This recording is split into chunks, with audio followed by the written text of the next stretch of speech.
If you're a twin parent, then you're an expert parent by definition, right? But how do things change when you introduce a new baby into the family? How can you encourage sibling bonding between all three kids? And even if you have a double stroller, how do you move all three kids around? Our expert twin parent panelists are here to share their secrets of making this transition a success. This is Twin Talks, episode 21. The ultrasound shows your babies to be healthy. What? Did you say babies? You're huge. Are you having twins? Are they natural? Which one do you like better? Twins, huh? My neighbor's cousin's brother's uncle's a twin. So can they read each other's minds? How do you tell them apart? Twins? You got a 2-for-1. Do twins run in your family? Double trouble. You're not having any more, are you? At least you're not Octomom. If you're pregnant with twins or you're an experienced twin parent, odds are you've heard it all before. Now it's time to hear from the experts. This is Twin Talks, Parenting Times 2. Welcome to Twin Talks, broadcasting from the Birth Education Center of San Diego. Twin Talks is your weekly online, on-the-go support group for expecting and new parents of twins. I'm your host, Christine Stewart Fitzgerald. Now, have you heard about the Twin Talks Club? Our members get bonus content after each new show, plus special giveaways and discounts. You can subscribe to our monthly Twin Talks newsletter and learn about the latest episodes available. And another way for you to stay connected is by downloading our free Twin Talks app, and it's available in the Android and the iTunes marketplace. Well, first of all, before we get started, I'm going to go around. We've got a few panelists here today. My name is Larissa, and I have 3 children. I have twins who are 4 years old, boy and a girl, James and Anna.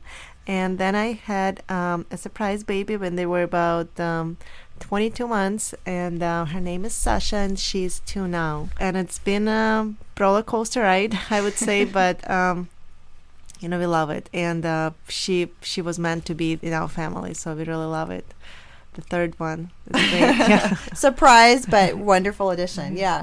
Hi, I'm Shelly Steely. I'm a high school history teacher and also the producer here at Twin Talks. And so I have identical twin boys. They're going to be 2 in July, Grayson and Sawyer. And I'm actually pregnant with a singleton.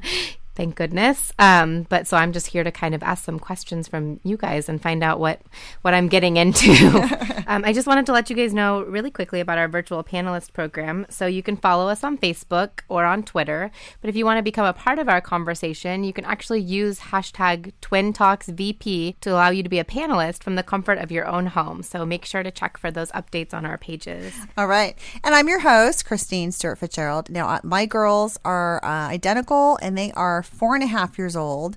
And I can say that by the time they were potty trained, things definitely got a lot easier. And so that's when my husband and I said, well, you know what, we'll think about, having another one. And it happened very quickly. Within 3 months, we got pregnant. So my singleton girl is 18 months old, and she is now just starting to sleep through the night. So I'm thankful.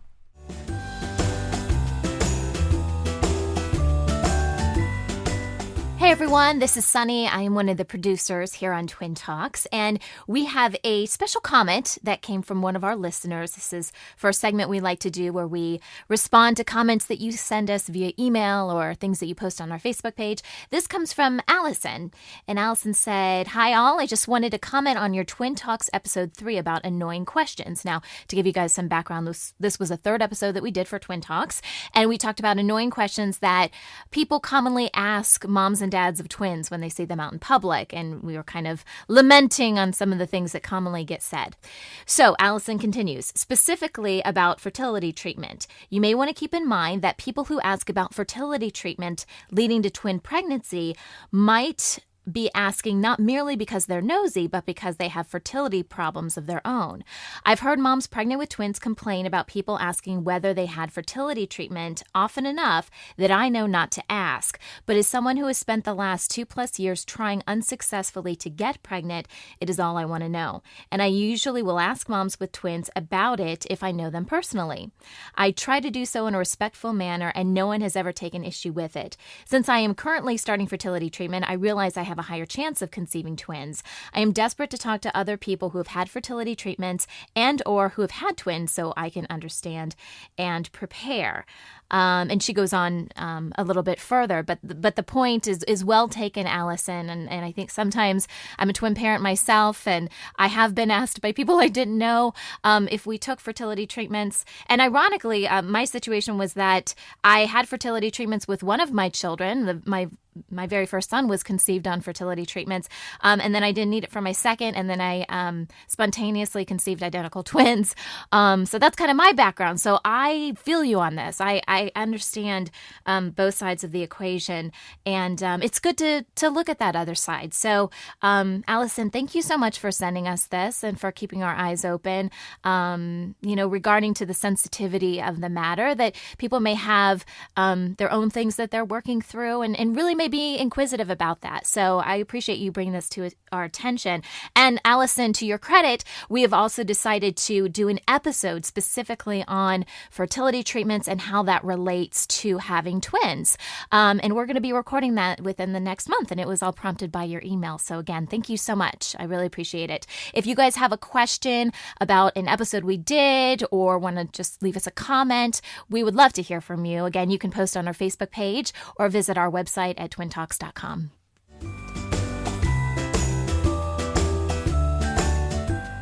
Well, all right. Today's topic is having singletons after twins. And today we're talking with our expert twin parents who are here to talk about how they transitioned from 2 to 3. So thanks for joining us. So we'll dive right in. So after having the twins, how did you guys decide when you wanted to have another child? I mean, Larissa, I know you said it was kind of a surprise. It was a shock, yeah. They were, we got pregnant the month I stopped breastfeeding the twins, and it came as a complete surprise because it took us years to get pregnant with twins, and then the third one just came aboard without even asking. So, but we were all happy she did, but I was very scared, and I cried when I found out I was pregnant. And I didn't even believe I was pregnant. I thought it's an ectopic pregnancy, and I said, this is an ectopic pregnancy. And I came to my doctor. He's like, you're not going to diagnose yourself. It's the normal pregnancy. So that's how it was, yeah. I know sometimes it's kind of hard, when you think when you have a twin pregnancy, and then you kind of almost expect, the other pregnancies to be, either high risk or have some sort of, layer of complication to it. So we almost, and then, having twins already, we've sort of become experts on reading up on, all these different, medical issues and whatnot. So it almost seems like having the singleton is just, it's like, oh, it's easier, and maybe we shouldn't, put as many expectations onto it. Yeah. So you guys didn't really even talk about, did you, when you're my twins husband always wanted to have 4 children. I said, there's no way I'm going to be able to handle 4 children. But, I've come to terms it's just whatever we're given, that's what we're going to raise. And, if it's going to be, 4 kids or 3 kids, or I hope it's going to be 3. And I'm really happy at how they are together, and, the dynamics in the family. But I'm not one of those people that wanted a lot of children, but now I have 3, and I'm thrilled at having 3 and having twins and singleton, and how they all mix together. And my twins love the baby, and the baby sort of rules them, and it's just all great. And now that they're so close together that they almost can pass out for triplets. And we've been told a lot of times, because we carry them in the double stroller, all 3 of them, we just pile them in, and they're happy there. And it's great. I love it, and having had an experience of twin pregnancy and the singleton pregnancy, and having had an experience of having 2 babies at once and then 1 baby at once, it's just all so wonderful. I love it.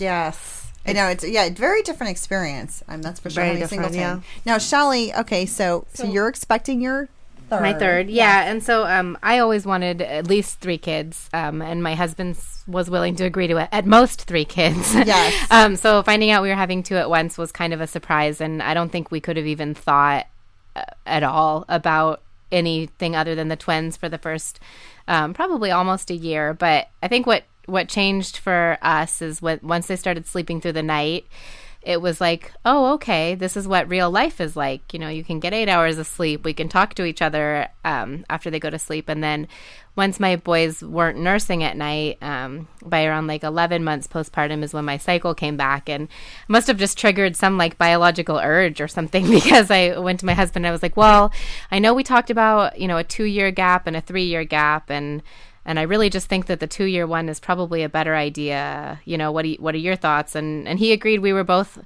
still so exhausted and so just in the middle of everything, and we just thought, why not? I mean, our life is already crazy, you know, so why not just make it crazier? For us, it seemed like why not? We'd rather get it all over with at once, you know, because if they were just, you know, we'd have a bunch of young kids at the same time, but then we would be done sooner, you know, and I think part of it a little bit was a fear for me that if I got used to having my life back, it would be harder to kind of give it up again, I guess, if that makes sense. Just go through it. Get it over with. It's hard now, and we know it. It was almost like once I got a taste of like being able to go out with my friends and to go out with my husband and kind of enjoy a little bit of what life used to be like. It was almost scary. But yeah, we were lucky. I got pregnant right away, and then I actually had a miscarriage, but was able to get pregnant right away again. And so our boys were pretty young, so they'll be 2 right before the baby gets here. And I think my singleton pregnancy has been harder, believe it or not, maybe because it's a girl. I was so sick in the first trimester. I thought this was the worst idea that I'd ever had. But the boys were still sleeping and still napping. And so I guess I have that benefit. And now I'm in the easier part, I guess, and so we'll just see how it goes. That's it. Actually, my second pregnancy was harder too. Like I was way more sick with with Sasha. It's unfair. It is, and I gained more weight with singleton than I gained with twins. Yeah. Wow! It's just, I had no restriction. I just doesn't matter, and I had no gestational diabetes in the end, so I had no diet or anything. So, but it comes off. So. Yeah. I know it is kind of interesting when we compare the pregnancies, and we again kind of go back to those sort of numbers that we're supposed to be following of our food intake and what we think we're supposed to be gaining, and it doesn't always match up. I know, yeah, it's true. Like I gained 40 pounds with my twins, and then with my singleton I gained 35. So who knew? Again, 45 with twins and 50 with Sasha. But with Sasha, I went like almost 2 weeks over. Overdue. Yeah. Oh, interesting. Overturn, yeah. So now I think, and we've got a lot of the singletons are coming, pretty close spacing. I know mine are 3 years apart, and yours are 22 months. 22 months, so less than 2 years, and yours are going to be 25 months. So 2 years exactly. Yeah, exactly. Yeah, so pretty close. So how did you prepare, your twins for the arrival of Sasha, and and what are you doing, Shelley, to prepare your boys for their sister? Well, we got them dolls. To see if they, just to teach them the word. I mean, baby, they're still learning words. So we got them baby dolls, and then, I tell them, you're having a baby sister, and they'll point to my belly and say baby, and they'll pick up their dolls and say baby, and that's, I think, about all they can manage at, 20 months, I guess they are 21 months. And so, we're also working on more self-care and independence with them. They can actually go get me wipes and diapers already, which is great. Which is great. And then we're crazy, so we're working on potty training. But they seem really responsive to it. Otherwise, I think it's a good idea. Otherwise, I wouldn't have even touched it. But it's going pretty well so far. So we moved them into big kid beds, and I'm really trying to focus on calling them big kids and giving them a little bit more independence and freedom, in hopes that maybe that'll make them feel like older and not so upset that they're not the babies anymore. Mm-hmm.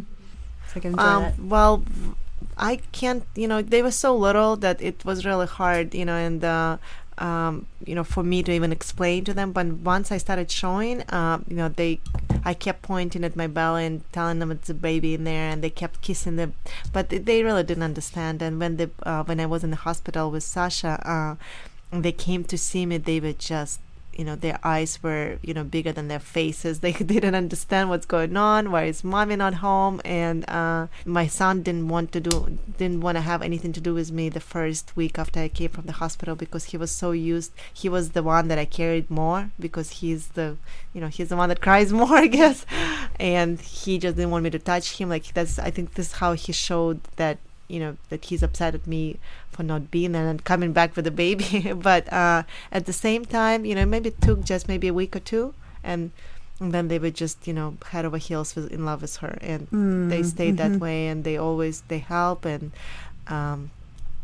I think it depends on the age of the kids, how you can prepare them. I mean, they knew something's going on, but I don't think they anticipated that big of a change. But I think they also, the smaller they are, the less they understand, then it's easier for them to just kind of, roll with it. Oh, right, right. Yeah, we got some books, for our girls.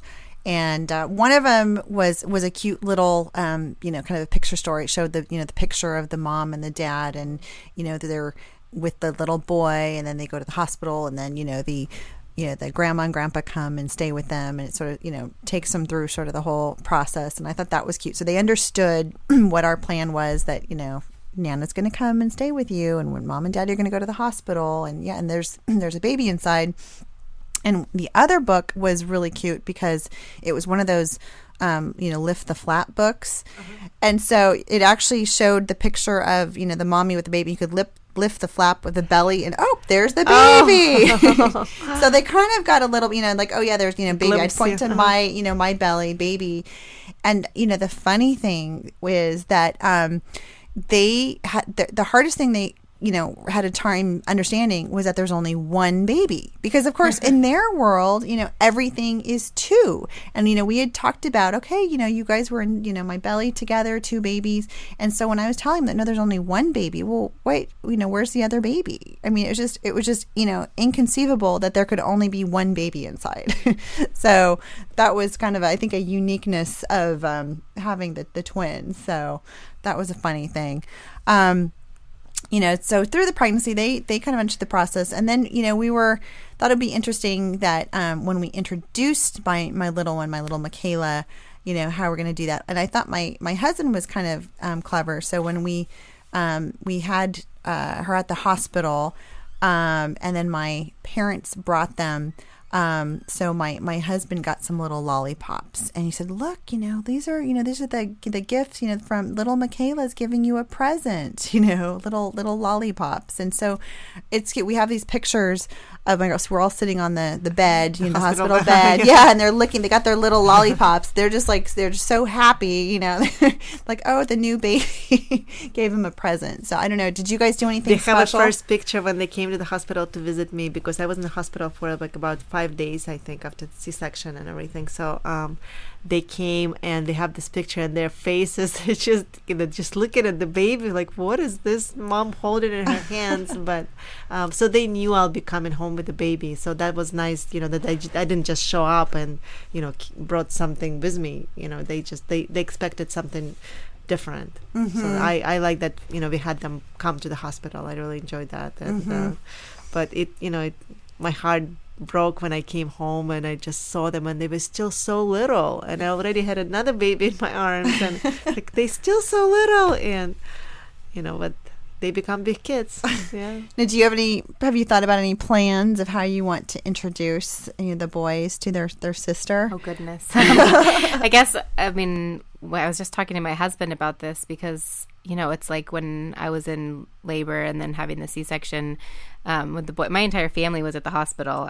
We had my mom, my aunties, my husband, his dad, my brothers. They're like in and out of the room the whole time, and they were all waiting at the hospital to meet it was just like, there was probably, I don't know, 12, 15 people waiting to meet these babies, and that's clearly not going to be the case, because my brother has a baby now, my other brother also has a baby now, and I've got 2 of them, and so someone's going to have to watch all these kids. So I'm not sure if we'll have if we'll have them stay with my parents and then have my parents bring them by, or maybe have my husband bring them by. I like the idea of giving them like a gift from the baby, but I guess it'll just depend on what my labor and birth experience is like. And I'm sure it'll be interesting for you and for them to have a sister, because that'll be very novel. Yeah, I always call them a Different, baby sister. Yeah. It's nice. Yeah, and I got them big sister and big brother shirts, and I kept pointing at it and saying, it's different for you now, and I have no idea how much sunk in, but it made for the cute pictures. Oh, that's great. In the hospital, yeah. I love that. So his first few months, how did you encourage the closeness and for them to kind of adapt to having, okay, there's a three, now it's a threesome. You go from twin to having a little baby. How did you encourage closeness? I don't think I did anything special, to be honest with you. If anything, I think I was just so overwhelmed that I was, I think I was yelling at them more and doing a lot of things that I'm not just proud of. But I'm just very lucky that they felt the bond from the start, and they always helped me. They always would bring wipes, or they would sniffle her and they'd tell like, oh, she pooped or something like that. Like they would do things like that, and I'm just really grateful that they had this, and I think the babies are so naturally curious that they want to explore, especially when they see another baby and they want to touch her, and they were never too harsh on her or anything. So I can't take any credit for what my kids are feeling towards each other. I really always say like, well, Sasha's sleeping, like they can be loud, and I think that's what we hear a lot in the house. Like somebody's sleeping, you can be too loud, but it passes. It too shall pass, right? So it's but yeah, it's interesting. I think my girls, I think the first few months they were sort of they almost treated her like a doll, and I really had to say, okay, wait, no, don't pick up the baby, don't pick. There were a couple times when they were just picking her up and carrying her. They went up some stairs. I'm like, oh my gosh, freaking me out. Like, no, she's not a doll. But I think that desire was there to somehow interact with her, and they just didn't know how to do that. And so that, here we are 18 months later, and I think it's still really developing. Now she's at the point where she can kind of do a little bit of playing, although it's they put their puzzles together, or they build a tower and she knocks it down. So they're kind of learning just to tolerate her in their activities. Now, one thing I can say is, since I have all the same sex of all girls, and my Singleton is now wearing the clothes that they, the twins used to wear. And so I'm kind of, been using that, like, oh, look at this outfit. Look, this was yours. Oh, look, she can fit into yours. Look, when you were little, you used to be this little. And so I'm kind of trying to pull them back into like, oh, they were once, her Baby. size, and they were babies, and, maybe a little bit of empathy. I don't know how much it's working, but, now I was thinking, how do you help your Singleton feel special? And I think, as I ask this, I'm thinking, well, our Singletons are pretty young right now, and so they probably don't know any better. Because they are in sort of the middle of things, and I'm anticipating that it's going to change in the next few years. Like right now, my girls are going to be starting kindergarten in the fall, and so I think, oh my gosh, so we're going to have this difference in activities and schedules and that sort of thing.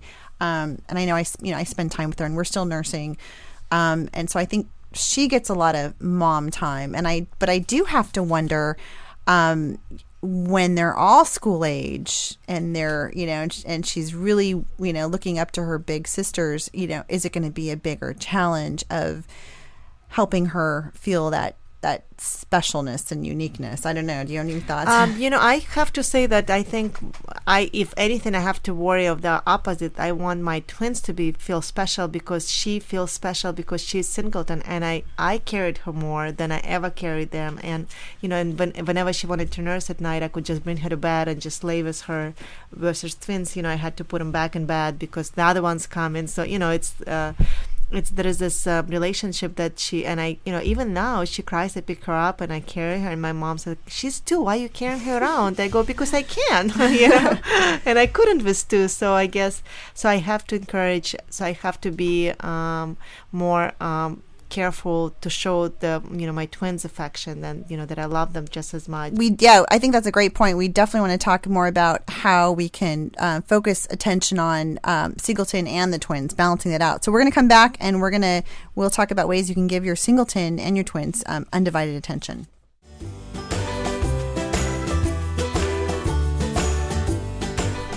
Okay, well, welcome back. Today we're talking about Singletons after twins with our expert twin panelists. So how do you balance giving your Singleton undivided attention and giving your twins undivided attention?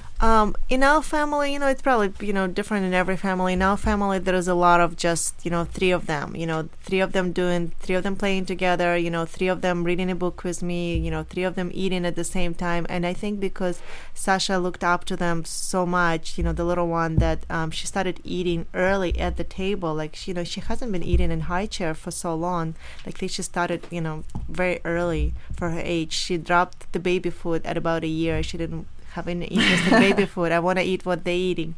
I don't know. I kind of give them attention all at once, and she gets a little bit of time, maybe in the end of the day with me because I can still rock her a little bit, but reality is she's smaller and I pick her up more and I do a lot of things for her that just because she's smaller.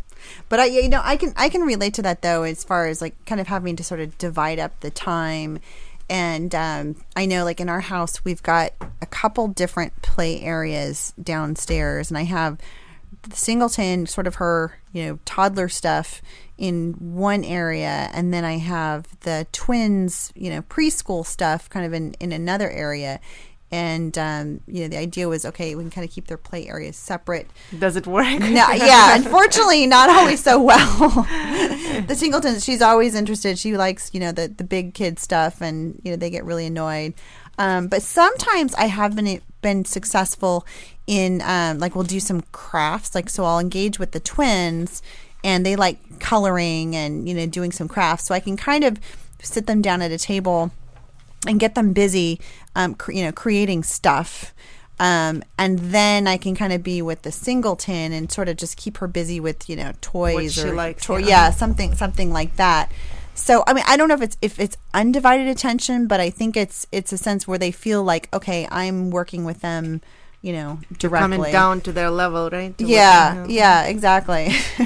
But that's always a challenge. No, I think logistics are my biggest concern. My boys aren't really big on being in the stroller. They want to walk everywhere because they can walk, and we honestly, unless we're going to Legoland, SeaWorld, or Disneyland, we pretty much don't take the stroller anywhere. And so, I mean, I'm anticipating a lot of wearing the baby and holding the boys' hands. And I mean, we're still debating on whether we want to get a single stroller, for the times that the whole family goes somewhere. But with my husband and I's opposite schedules, and I know this is a challenge for anyone who stays at home, there's always only just one of us with the kids. And so one person and three kids seems a little bit overwhelming. The other logistics I know that a lot of my friends with three have been talking about is where to put your car seats. We have a minivan because we knew we wanted more than two, but not every minivan has the tethers in every spot, and every car seat has its own rules about where you can put it and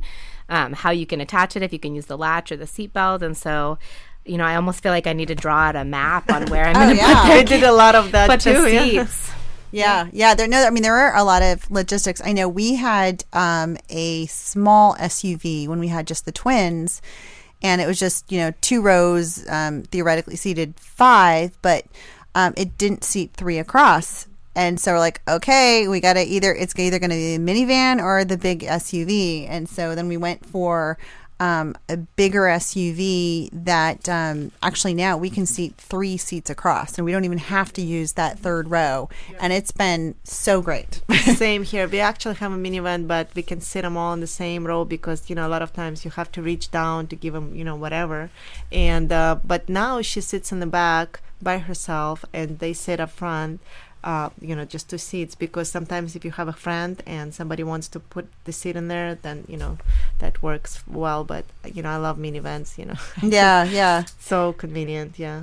And, I have to say, our tactic with the stroller has been, we have one of the baby jog, the City Selects, where it's modular, so you can either put 2 seats or 1 seat, and then it has this little glider board. I think there's a lot of other brand strollers that have the little glider board where the kids can just stand, and they can stand in the back. And so it's been so great because when my Singleton was newborn, I had her in the infant carrier, and then I had one twin sitting in a seat, and then I had the other twin riding on the glider board. And then everybody stops you, right, and saying, I can't believe it. Yeah. So I mean, it was great to have that kind of changeability, modular function, and then I do a lot more baby wearing as well. And even now, 18 months, my little one will be asleep in the car, and we've got to run in somewhere. So I just put on the carrier and put her on me, and she's asleep, and she's asleep on me, and then we just walk around with the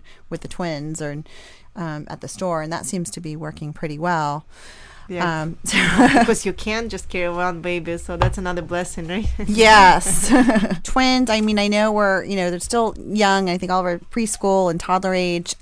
If you have them in any kind of scheduled activities, how do you deal with nap times, especially for your Singleton? So if you're taking your twins around and, they're doing their routine, and then, it's, nap time for the Singleton or nursing time for the Singleton. I don't know. I find it's a challenge. I feel like I'm, debate half the time. My Singleton, she falls asleep in the car, and then I'm debating. I'm like, okay, I'm running in to pick my girls up from preschool, and it's like, okay, can I just run in and get out and do it really quick while she's asleep, or okay, we have to go to a store, and so I got to take her with me, and I find that's constant challenge. I think it's the first year when the baby is born. The third one, it's very hard because the other two are still young and still require a lot of attention. But also, you have to go places, and they're not gonna, because mine slept in the morning, the morning nap, and I could not go anywhere between 9 and 11, and then the kids were up and needed to go somewhere or doing something. And so I had a friend that came over a couple of times a week, and she took them to the park, just walked with them to the park. So that was a huge blessing to me. She did it for a year. Wow. While the baby was, and when the baby outgrew her nap, the morning nap, then we could all go places in the morning, and then then they all down for a nap, and we still follow the same routine. We still do it the same. They're all in the same, and I think the little one still needs a little bit more sleep, but there is very little I can do about that. But yeah, we were a 1-car family. We finally got a second one, which has been so liberating.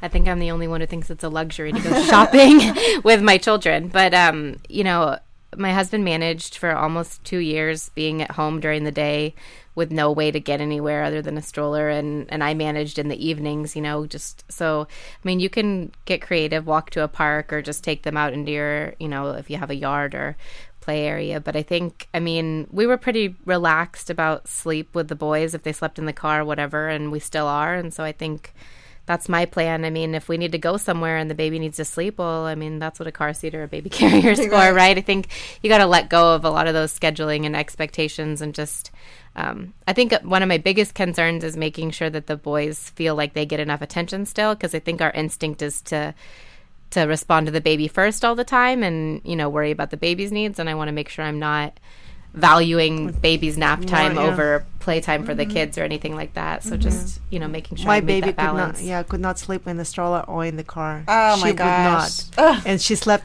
some people's like, oh, it's a blessing she sleeps in the crib only. I was like, yeah, but I can't go anywhere. You can't go anywhere. You're stuck, yeah. It's just, yeah. Well, we're going to wrap this up, and I just want to say, hey, thanks so much to both of you for joining us today. And for more information about our Singletons After Twins, or for more information about any of our panelists, visit our episode page on our website.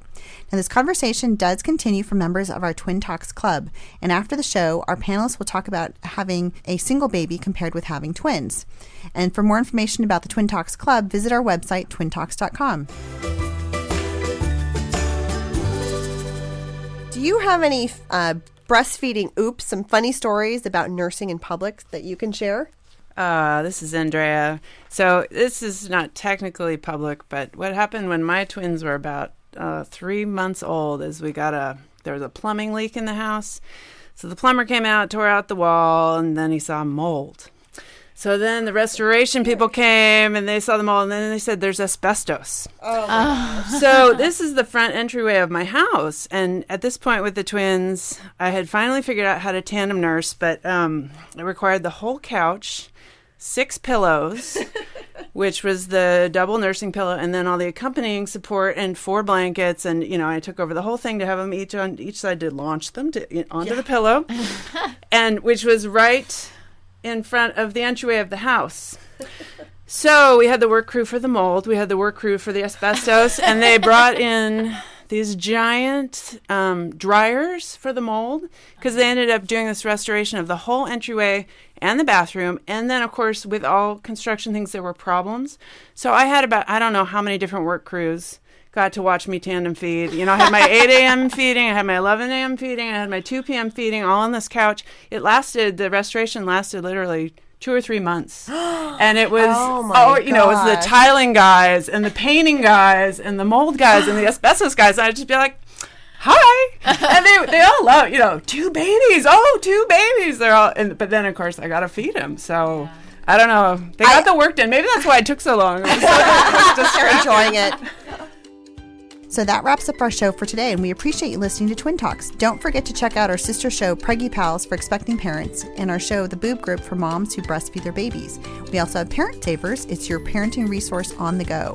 So next week, we'll be talking about managing your emotions during a twin pregnancy. This is Twin Talks, Parenting Times 2.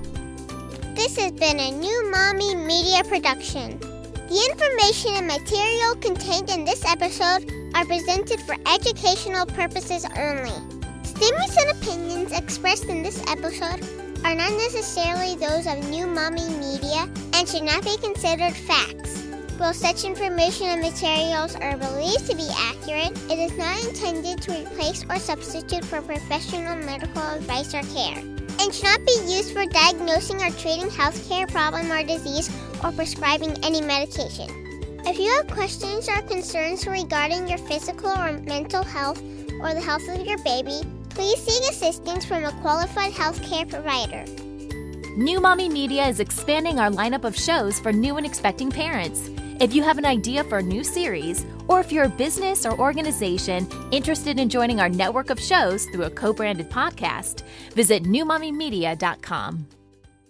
Hey mamas, don't forget to check out Mighty Moms. It's our online community built for new moms just like you. Not only can you connect with other moms, but you can also join us backstage for special mom-only online events. And you'll also be notified when we're recording, so you can join us as a special guest. Visit our website, newmommymedia.com, and click on the Mighty Moms banner. It's free. That's newmommymedia.com. See you there.